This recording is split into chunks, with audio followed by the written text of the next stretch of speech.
Stitching machine ഉപയോഗിക്കുന്ന സമയത്ത് ഏറ്റവും കൂടുതൽ കണ്ടുവരുന്ന ഒരു പ്രോബ്ലമാണ് തയ്യൽ മെഷീൻ സ്റ്റക്ക് ആവുക എന്നുള്ളത്. അങ്ങനെ സ്റ്റക്ക് ആവാതിരിക്കാൻ വേണ്ടിയിട്ട് ഈ മെഷീൻ്റെ ഏതൊക്കെ പോർഷനിലാണ് നമ്മൾ ഓയിൽ ചെയ്യേണ്ടതെന്നുള്ളൊരു വീഡിയോ ആണ്. എല്ലാവരും നമ്മുടെ ചാനലൊന്ന് സപ്പോർട്ട് ചെയ്യുക, സബ്സ്ക്രൈബ് ചെയ്യുക. ഇതേ രീതിയിൽ നിങ്ങളുടെ മെഷീനിൽ ചെയ്ത് കഴിഞ്ഞാൽ നല്ലൊരു റിസൾട്ട് തന്നെ കിട്ടുന്നതായിരിക്കും. നോർമലായിട്ട് എല്ലാവരും ഓയിൽ ചെയ്യുന്നത് ഈ കാണുന്ന ടോപ്പ് സൈഡിലുള്ള ഹോളുകളിൽ മാത്രമാണ്. ഈ ഹോളുകളിൽ കൊടുത്തുകൊണ്ട് തന്നെ മെഷീൻ നല്ലൊരു ലൈഫ് ലോങ് കിട്ടണമെന്നില്ല. ഈ കാണുന്ന റൗണ്ട് പ്ലേറ്റിന്റെ സ്ക്രൂ ലൂസ് ചെയ്യുക, ശേഷം കവർ മുകളിലാക്കിയതിന് ശേഷം ഇതിനകത്തോട്ട് ഓയിൽ കൊടുക്കാം. ഈ കാണുന്ന ഹോളിനകത്തോട്ട് നോക്കുന്ന സമയത്ത് ഈ സൈഡിലൊക്കെ ആയിട്ട് ക്ലാമ്പ് കാണാൻ സാധിക്കും. ഈ ക്ലാമ്പിനകത്തോട്ടൊക്കെ ഓയിൽ കൊടുക്കുന്നത് വളരെയധികം നല്ലതാണ്.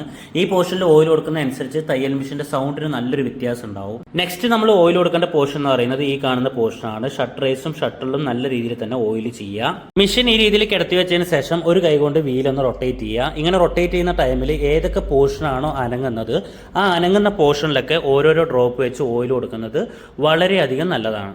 ഈ കാണുന്ന സ്ക്രൂ ഒന്ന് ലൂസ് ചെയ്യുക, ശേഷം ഈ കവർ ജസ്റ്റ് ഒന്ന് അഴിച്ചെടുക്കാം. കവർ അഴിച്ചെടുത്തതിന് ശേഷം ഈ കാണുന്ന നീഡിൽ ബാറിലും ഈ കാണുന്ന പ്രഷർ ബാറിലും ഈ കാണുന്ന ലിങ്കിലും അതേപോലെ തന്നെ ടേക്കപ്പ് ലിവറിനകത്തോട്ടും നല്ല രീതിയിൽ ഓയിൽ ചെയ്യുക. നോർമൽ മെഷീനിൽ പ്രോപ്പറായിട്ട് ഓയിൽ കൊടുക്കേണ്ട രീതി ഇങ്ങനെയാണ്. ഇങ്ങനെ ഓയിൽ ചെയ്യുന്നതനുസരിച്ചിട്ട് മെഷീന് നല്ലൊരു ലൈഫ് ലോങ് കിട്ടും. തയ്യൽ മെഷീനിൽ യാതൊരുവിധ സൗണ്ടും കാര്യങ്ങളും ഉണ്ടാവില്ല. വീഡിയോ ഇഷ്ടപ്പെട്ടു കഴിഞ്ഞാൽ ചാനലൊന്ന് സപ്പോർട്ട് ചെയ്യുക, സബ്സ്ക്രൈബ് ചെയ്യുക, ലൈക്ക് ചെയ്യുക, ഷെയർ ചെയ്യുക.